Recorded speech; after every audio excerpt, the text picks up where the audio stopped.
Olá, para você que acompanha o nosso podcast Abstract da Unidave, hoje nós estamos com um palestrante aqui, com o nosso convidado especial, o Vitor, o Dr. Vitor, e ele vem falar um pouquinho aí sobre a parte de reabilitação cardiorrespiratória, cardiovascular, né?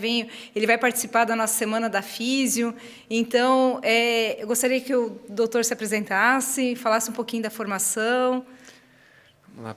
Obrigado novamente, pelo convite, depois de 10 anos de casa, estar aqui com vocês de novo. Então, meu nome é Vitor Angarten, sou, na verdade, da educação física e depois me aprofundei mais na área da saúde, vinculando o exercício para a reabilitação cardiovascular, até mesmo para prevenção, atenção e promoção da saúde. Que ótimo. Estamos aqui também com a nossa presença do coordenador do curso de fisioterapia, o professor Matsuda, que também está aí na organização do evento da segunda jornada de fisioterapia da Unidave e a nossa quarta semana de fisioterapia. Então, a gente agradece aí a presença do Dr. Vitor. Prazer revê-lo novamente na nossa casa, professora Josi. A gente organizou essa semana com o intuito de trazer, para os acadêmicos uma inovação tecnológica, novas ideias. Eu acho que isso é importante para a carreira dessa moçada que está começando, está descobrindo o que quer ser. E aí eu vejo na sua carreira profissional uma inspiração, porque a gente está num local que às vezes é um desafio, trabalhar com a parte metabólica, com a parte de exercício físico e principalmente conseguir colocar isso na vida das pessoas, para que isso consiga melhorar a saúde, consiga melhorar a qualidade de vida. Aí, assim, nesse sentido, professor, já fazendo uma pequena provocação, como é que você começou a sua jornada profissional? Qual que foi o estalo, assim, qual que foi a ideia para ir nessa área relacionada aí ao exercício físico e ao ganho de saúde? Bom, vamos lá. Matheus, acho que você lembra da minha história um pouquinho, e a Josi também, que era relacionada ao... Sempre, desde pequeno, comecei no esporte. Desde que eu me lembro, desde meus 5 anos, comecei no futsal. Só que por ter uma facilidade ao esporte, até os 16 anos começaram muitas lesões. Então, hoje eu tenho 7 cirurgias, alguns pinos espalhados pelo corpo, e atleta frustrado começa a estudar. Então, ali foi um pontapé inicial, mas por conta disso, até mesmo querendo ou não, a gente tem uma personalidade específica que, querendo, de forma intuitiva, vai conduzindo a gente para esse autocuidado, tanto nosso quanto das pessoas à nossa volta. E quando eu comecei a faculdade, o princípio era mesmo focado em surf, que eu sou fissurado em surf, assim. E dentro da faculdade eu conheci realmente o exercício como saúde. E aqui eu tive a oportunidade de o Cidirei Barreto, falecido ali na FURB, ele me introduziu na saúde perante a parte de gestante. Então, assim que eu fui indo a fundo nessa área da saúde, depois eu migrei para cardiovascular. Puxa, que legal. E hoje, atualmente, assim, qual que é a área que você está atendendo? Eu vi que você tem uma empresa ligada a essa área. Então, hoje, depois do doutorado ali, a gente teve a pandemia, deu um furacão, acho que na vida de todos. Então, meu foco sempre foi saúde. Contudo, ainda então, estou na reabilitação desde 2007, já tenho longos anos aí, só que ainda as barreiras continuam. Então, até mesmo na palestra de hoje eu vou trazer, acredito, mais com esse foco de como tornar realidade isso, do que necessariamente conhecimento específico. Então, hoje a clínica que eu construí chama Centro de Performance em Saúde, e tem o foco em trazer saúde para todos. Então, a gente tem um protocolo específico de aprendizagem. Então, a educação física, só que muitas vezes a gente esquece o que é educação. Então, a gente tem o primeiro passo, educação, e conduzir a pessoa à sua alta performance. Então, vocês, na verdade, auxiliam até na mudança do comportamento do indivíduo, Porque ele vai buscar vocês para melhorar a qualidade de vida, mas ele percebe também que ele tem que mudar o comportamento, Lá, assim, tem pessoas que às vezes não gostam muito da nossa condução do método, porque a gente joga uma responsabilidade para eles. A gente ensina, óbvio, né? Não é jogar na fogueira, mas espera que, a gente vai fazer isso, mas a gente espera que você também ajuste esses pontos. Que, querendo ou não, a educação física tem, né? Até mesmo a FIS, a gente tem um contato diário, contínuo. A gente vira amigo, né? Não tem como separar, eu acredito, né? Eu não consegui separar ainda, e daí isso pode facilitar muitos pontos, né? E a gente abriu o jogo com essas pessoas e falaram, como que você está conduzindo essas 23 horas fora do treino? Né? Então, é muito mais fácil as 23 horas interferirem tanto para positivo quanto para negativo, né, na condução do nosso treinamento e tratamento. Então, é um jogo direto de construção mesmo. A gente acompanhou, né, algumas atividades que você faz na empresa, que você trabalha, e vocês usam uma ciência, né, para conseguir verificar essas condições do paciente. E aí, em certo momento, você fala... Eu até acompanhei uma postagem sua que você fala que utilizam exames, né, para bioquímicos nesses pacientes. E como é que é o uso dessas ferramentas assim? Então, mas pelo contato que eu tive com a parte de saúde, né, relacionada à cardiovascular, eu comecei a ter outros olhos perante o exercício. Né? Então, para mim, sim, a educação física é uma parte, sim, da medicina, vamos dizer assim. A gente estuda o corpo em movimento, só que para isso tem que saber ele em repouso. Então, a gente tem que acompanhar a medicina em si e depois a gente migra, né, indo para essa, hoje em dia, conhecido como medicina do esporte. Mas, para mim, ainda é educação física, né? E a nossa forma de atuação, a gente vê desde exames cardiovasculares, né, ortopédicos e tudo mais, e a nossa base principal é exame de sangue. Então, de acordo com cada variável lá que a gente tem nesse exame, a gente tem uma dose de exercício. Então, tem colesterol alto, é um tipo de exercício, tem um déficit hormonal, é outro tipo de exercício. Então, mas primeiro a gente tem 6 passos, sendo o primeiro deles relacionado à parte biomecânica e psíquica, para a organização da agenda. Né? Acho que hoje em dia o que todo mundo sofre é a agenda, nos colocar como agenda. E daí, em seguida, a gente sai da parte biomecânica, segue para a parte de saúde, a partir desses exames que a gente comentou, e depois em busca desse objetivo, né? Que sem objetivo não dá para ter a frequência, né? E essa otimização da qualidade de vida. Poxa, que legal, né? É bem assertivo, né? Um programa, né? A gente tenta, né, Marcos, trazer o quê? Que a gente precisa de vários conhecimentos, né? Então, o exercício é só o fim, é como meio para trazer essa saúde. Mas muitas dessas variáveis estão escondidas, né? Então, a gente tem, por exemplo, dentro desses exames clínicos, a fase de latência ou subclínico. Só que a gente não trata o exame, né? A gente tenta cruzar o que a pessoa apresenta com esses exames. Então, a gente vê se aquilo é uma particularidade da pessoa, então tem muita parte de uma hereditariedade. Fator, né? genético, né? Isso, que dá para a gente respeitar e também saber se aquilo está sendo, de alguma forma, maléfico. Então, principalmente, né, do colesterol, que a gente tem essa gap enorme em cima de estatinas. Tem alguns casos que a gente vê o exame e fala, o cara está explodindo, né? Não passa nem mais sangue nas artérias. Mas a gente pede um score de cálcio, né? Manda uma cartinha para o médico para auxiliar a gente, e ter essa conversa direta com os profissionais. Daí ele pede um exame clínico, né? Uma angiografia, um score de cálcio, e certifica se realmente aquele dado bioquímico está sendo uma forma de influenciar, né, negativamente na saúde da pessoa. Então, a gente tenta desmistificar um pouco do que somente um exame, né? 2 exames, 3, e o sintoma, que daí entra a parte, em vez da fase de latência, né, e hereditariedade, a parte de subclínico, que às vezes a pessoa apresenta um monte de coisa e a gente não acha. A gente começa um tiroteio, né, para ver qual que é a causa, de onde está vindo, para onde vai. É por isso que a gente gosta de começar pela aprendizagem, porque nada como o melhor feedback, né, do nosso aluno, do paciente que a gente está atendendo.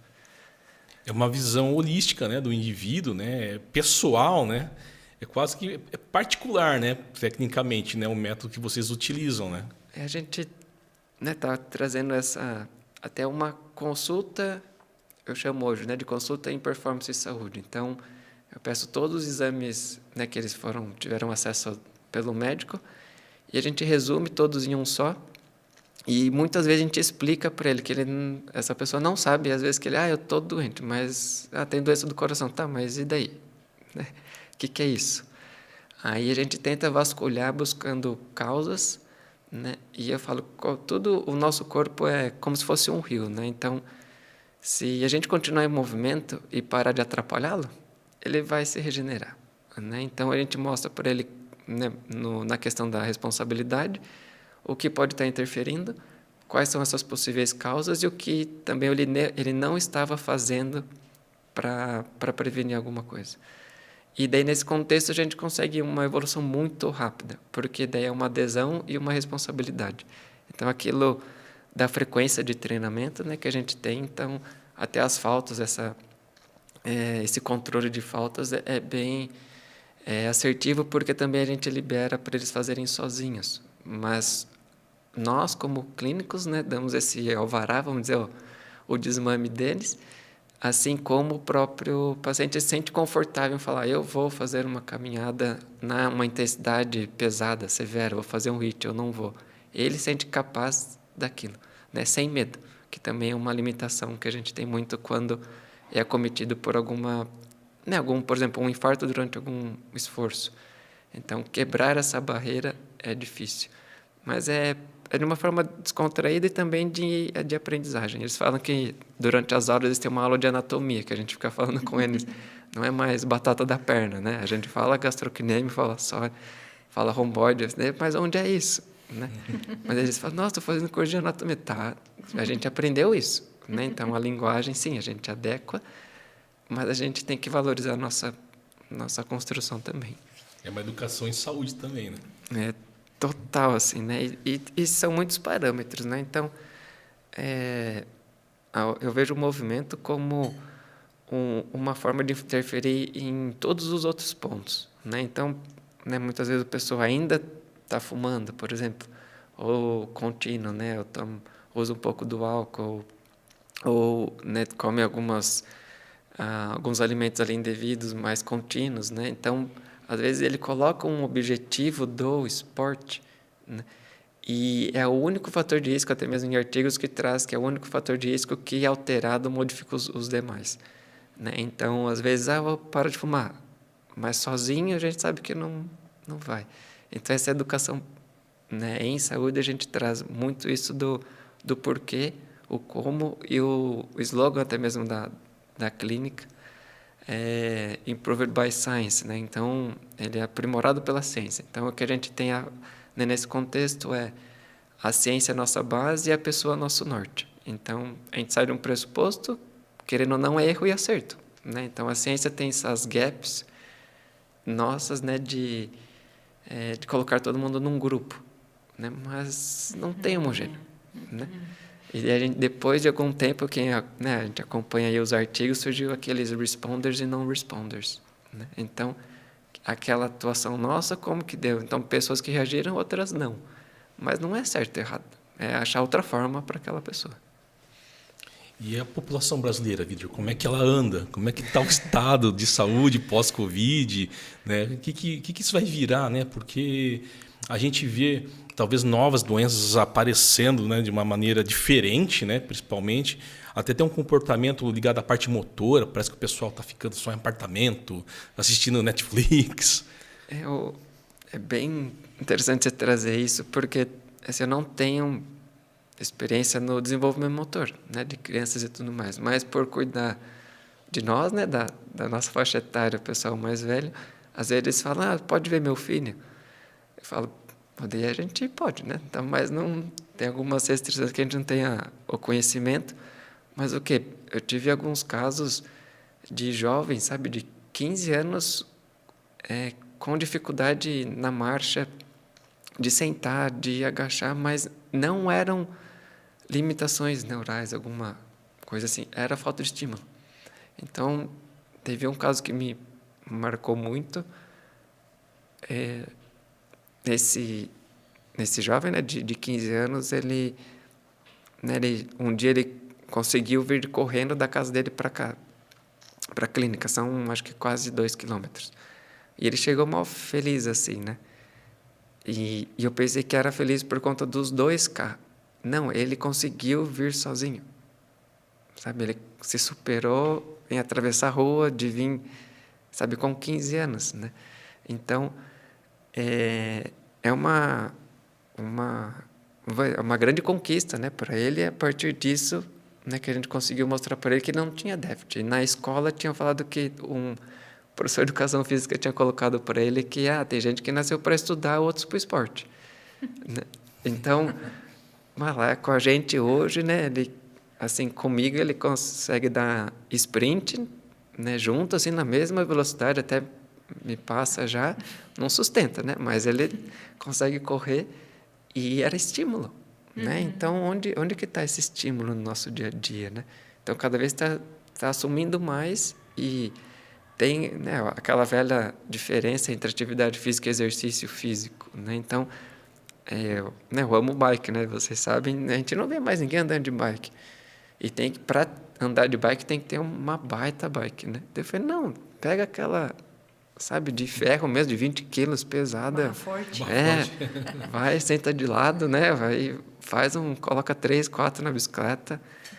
Tem trânsito, tem muita coisa, né, em questão disso, mas ninguém mais é ativo, né, no dia a dia. Então, o transporte nosso, a bicicleta, morreu.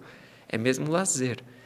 Só que, né, lá na minha cidade, não sei como está aqui, o pessoal vai 20, 30, 40, 50 quilômetros tomar um café.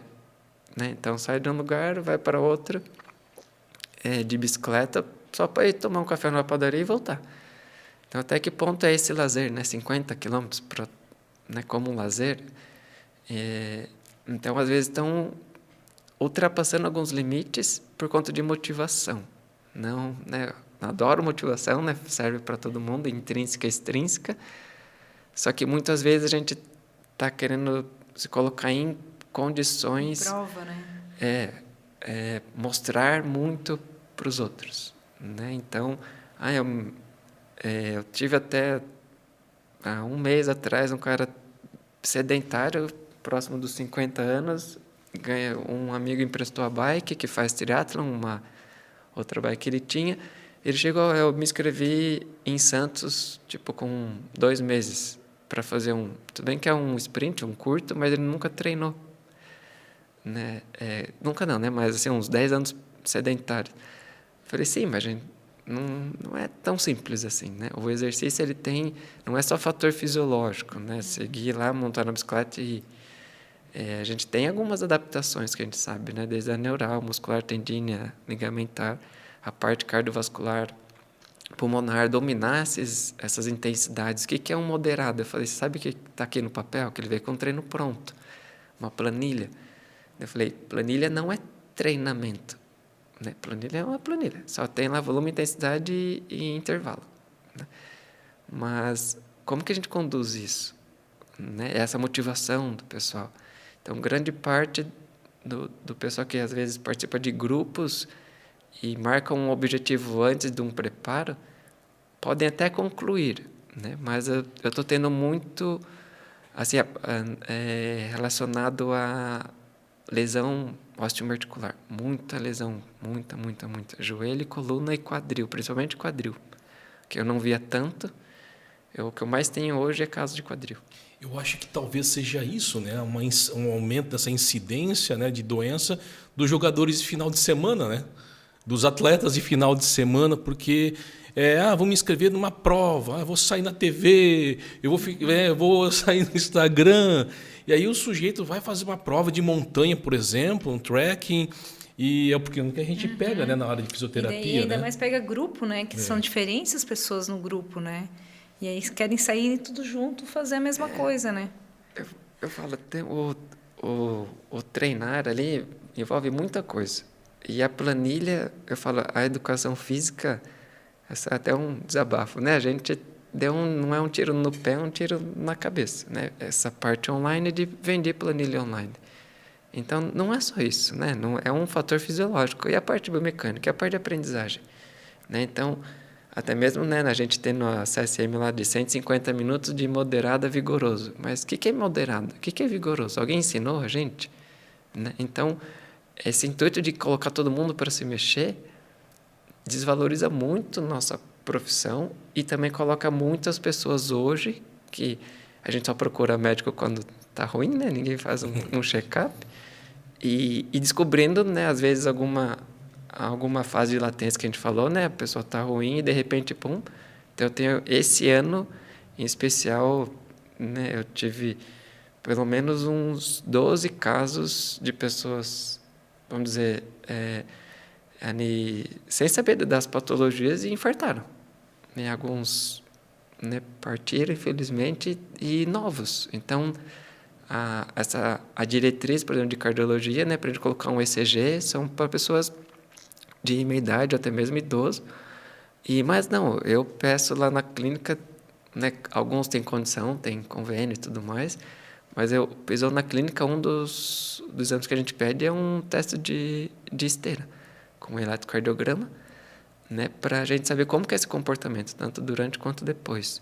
Né? Então, como a Tsuda falou, né, do fim de semana, né, o pessoal se coloca mesmo em risco, né, até mesmo não só por infarto, alguma coisa mais grave, mas por lesão. E daí essa lesão vai torná-los mais sedentários.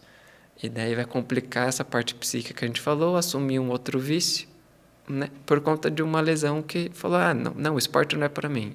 Aí dá fobia, né? Fobia do exercício, né? Cinesiofobia, né? Por causa que, eu não vou fazer mais porque eu vou me lesionar de novo.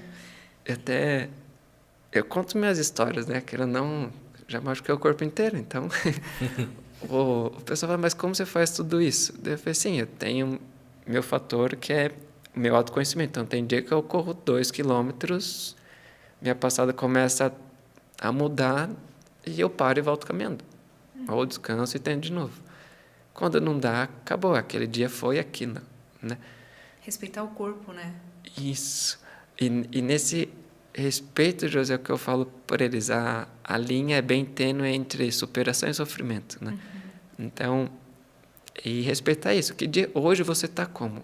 Né? Então, até mesmo na periodização, na planilha, em 2003 surgiu a individualidade da planilha. Então, eles criam os estímulos, sabe, um leve, moderado, pesado, severo, mas não colocam no dia. Tipo, segunda-feira o pesado, na terça o moderado. Não era para ser mais assim, né?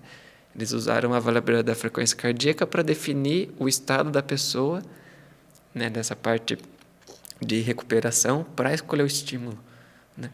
Então, não é mais quadrado ali essa planilha. Mas como que eu dormi hoje? Né? Como que eu acordei? Estou cansado do dia anterior ou não? Estou com vontade de fazer alguma coisa? Né? Ou não, hoje eu quero preguiça. Então, dar esse conhecimento para a pessoa, ela se observar, alguém também com conhecimento clínico ali, auxiliar nesse processo e adequar o treino. Né? Então, lá a gente, né, por exemplo, dando exemplo da clínica, a gente não tem uma planilha para ninguém. A gente sabe o objetivo da pessoa, sabe as limitações e qualidades, e quando ela chega, aí a gente conversa com ela e testa num padrão da pessoa de aquecimento. E a partir dali, a resposta dela, quanto aos questionamentos, quanto à resposta fisiológica dela, a gente escolhe o estilo do treino daquele dia. Tá? Mas isso é trabalhoso. Que engraçado, né? Porque isso vai de mesmo ao encontro também do tratamento usando exercício físico como forma de tratamento para oncologia, né? Sim. Porque a oncologia também, a gente tenta não usar uma linha ascendente de carga para o paciente, porque vai ter dia que ele vai estar muito fadigado e a gente tem que retroceder na carga e tem que aceitar isso, senão você vai criar uma lesão naquele paciente, isso. Né? Então, isso serve para todos, na verdade, né? E essa flexibilidade, né, permite fazer alguns ajustes, né? Porque é bem preocupante se o indivíduo, de repente, resolve comprar, né, uma planilha pronta. Vamos supor que ele seja pedreiro e no dia ele trabalhou com laje, carregou peso, subiu escada o dia inteiro. E aí vai fazer um exercício, né, baseado na planilha, talvez ele não tenha, né, um rigor, né, tecnicamente energético para esse dia, pode ter lesão. E ao invés de trazer saúde, pode ter doença. Até nesse caso, né, que o pessoal tem a vida, ou trabalha bem ativo e bem pesada, tem alguns casos bem tops de corrida, os caras são ultra, assim, fazem maratona para cima, né, e trails também, e eles trabalham pesado o dia inteiro. Só que eles, né, nós que temos o foco, né, do trabalho, também pode ser negativo o foco. Então, é o que eu falei, se essa planilha não for, né, até mesmo o nome que o Matsuda deu é esse o nome, periodização flexível ondulatória individualizada, como respeitar a pessoa daquele dia, né? Então, mas a gente que vem da escola do exercício, mandaram, a gente tem que fazer. Se você não faz, né, daí vai ter problema lá com o técnico, né? Então, ter essa quebra da pessoa se respeitar, né? Eu tenho um caso, né, bem próximo, assim, para outros mais suaves, mas um bem intenso que ele desenvolveu pânico, um atleta. Eu fiz essa parte de exames e análise de performance dele de saúde. Ele desenvolveu pânico por não conseguir falar para o técnico que ele estava cansado e ele tinha que treinar. Então, olha que nível que é essa autocobrança ou mesmo o foco, né? Então, eu quero ser atleta, o técnico, né, manda eu fazer, eu vou fazer. Tá, mas e o descanso? Né? Então, até no amador a gente consegue ser um pouco mais maleável, né? A pessoa entende um pouco melhor, mas o atleta é mais pesado. Mas tem bastante coisa para a gente alinhar com eles, dessa condição psíquica. A gente trabalha em 4 fadigas lá, né? Então, a gente fala fadiga periférica, então eles analisarem quanto está queimando o músculo, né? Quanto está cansado. Fadiga central, né? O fôlego, a frequência cardíaca ali. A postural, que para mim, né, é a principal para lesão, então ele pode estar correndo numa ótima postura, né, por 10K. Depois ele perde, mas tem que correr até 21. Então foram 11K sem uma postura, mas o rendimento fisiológico poderia estar no mesmo pacing e mesma frequência cardíaca, mas a fadiga postural, né, que a gente chama de limiar de lesão, levou ele àquilo, né? E o outro é essa fadiga mental, né? Então, que entra nessa superação, sofrimento. Então, a superação, a gente está se esforçando para aquilo, está difícil, mas a gente está rendendo ainda. O sofrimento, onde a gente está lutando, está caindo no rendimento. Que seria aquela parte de estresse, né? Do estresse, de estresse, a gente sabe disso que começou na década de 60, né? Então, tem muita coisa para a gente desmistificar no treinamento. E para quem assim é sedentário, né, por exemplo, e quer começar uma atividade física e até mesmo depois um esporte, eu vi que o professor gosta de trekking, de bike, né? E é possível aliar uma paixão, um exercício que você gosta, uma atividade física, um esporte, para começar como um start, né, tecnicamente, para essas pessoas que estão paradas? Então, se for ver numa ordem lógica, acho que para a gente, né, do movimento, e até mesmo agora está bem mais evidente, né, é a gente desenvolver essa propriocepção. Então, independente do que for fazer. Às vezes a caminhada, né, cuida mais de fácil acesso, mas mesmo assim eu ataco muito nessa propriocepção. Então, ele vai aprender, por exemplo, numa caminhada, né, na marcha em si, as fases que ele vai ter que desempenhar, saber o que é esse conhecimento sobre respiração, sobre apical, diafragmática, lateral, como respirar no esforço. E depois pensar em volume e intensidade, né? Então, dominar o corpo dele, né? Claro, já vem aquela questão, né? Corrida é natural, alguém precisa aprender a correr. Eu falo, tem ciência mostrando que tem forma correta de correr, que dá mais performance, que dá economia de movimento. Mas, né, cada um tem uma limitação. Então, se eu sei dos pontos, eu posso tentar aprimorar e chegar no meu limite. O outro pode chegar em outro limite dele, né? Mas ter essa educação por um movimento. E dentro disso, querendo ou não, a base hoje, né, eu aprendi isso no meu primeiro envolvimento com pesquisa em 2009 no INCOR, foi o quão forte a gente é para suportar nosso peso, né? Então, desenvolve isso primeiro e depois você faz o que você quiser, né? Então, todo mundo precisa de uma base. Qual que é essa base? Né? Por exemplo, no futebol, não tem a período base, né? Antes de chegar na bola. Todo mundo faz essa base de fortalecimento, né? De desenvolver as capacidades específicas. Então, todo mundo precisa no nosso dia a dia de força, né? E percepção corporal para ter a melhor postura inicial e depois você faz o que você bem entende. Para a gente conseguir encerrar, né, nossa parte do podcast, eu vou até colocar uma provocação, né? Algo que a gente acaba ouvindo muito, né? Dos pacientes, das pessoas assim, que acabam indo fazer uma avaliação clínica, vão para o médico, por exemplo, e você tem que caminhar, né? E eu sempre falo em sala de aula, né? Caminhar quanto, né?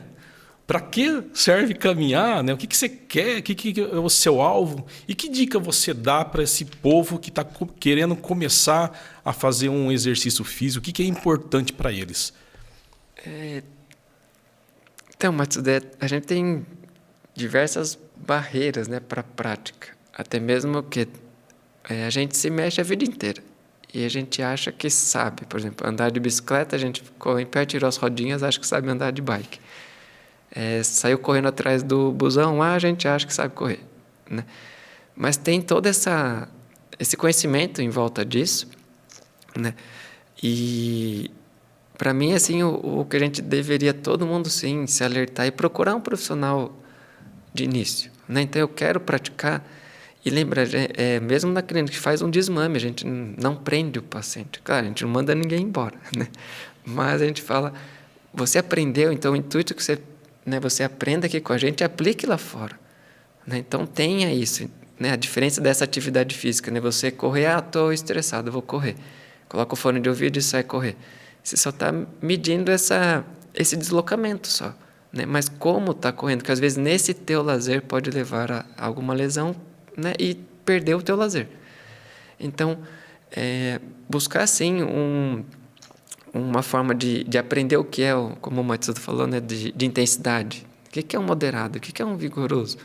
Como eu corro, né? O tênis hoje, todo mundo quer ter um baita equipamento, daí não, a gente faz, por exemplo, lá na Clinical Running Fit, e pela corrida da pessoa a gente indica o tênis, né? Não é o melhor tênis ou o pior tênis, não, a tua corrida hoje está assim, tem essas características, por isso que você precisa de um tênis, né, com tais características específicas, né? Mas tudo, querendo ou não, precisa de alguém, né?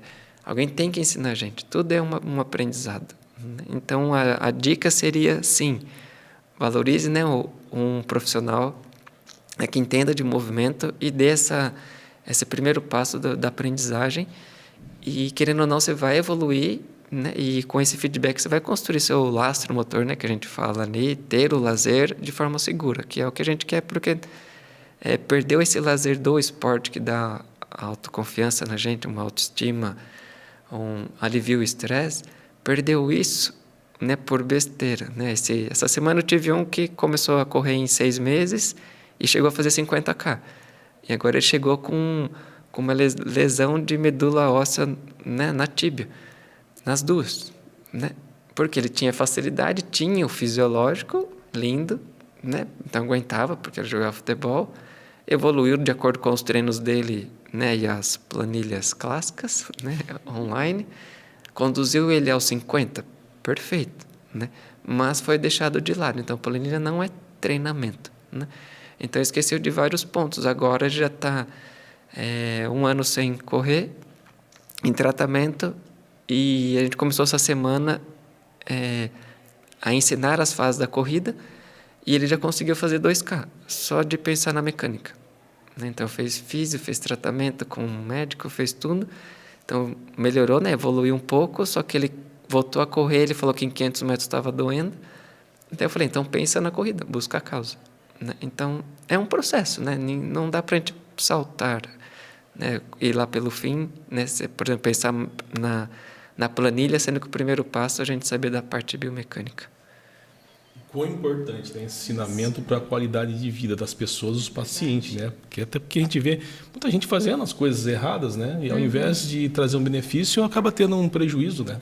Acaba tendo aquelas lesões que, podia ter sido poupada por diversas situações, né, assim, que a gente vê, até inclusive em acadêmicos, que a gente acaba vendo que começa a fazer academia até, né, daí começa a querer fazer exercício sozinho, sem ter o acompanhamento, aí no dia seguinte está lá lesionado, daí vem, tá doendo minha panturrilha, meu gastrocnêmio, prof, o que aconteceu, né? Claro, é que acabou fazendo carga demais e ficou pulando fases, né? É quase que nem pegar uma criança que está em desenvolvimento e pular a fase ali, querer que ela saia já andando sem ela ter engatinhado, sem ter feito todo o processo antes, né? Biomecânico também, né? Tudo é evolução, né? Só que a gente, às vezes, a gente se machuca e esquece do tempo que a gente fez para se machucar, mas a recuperação tem que ser rápida, né? Então, isso aí. Não dá ordem. Professor, a gente agradece a presença e ter aceito o convite, né, para a Semana da Fisioterapia da Unidave.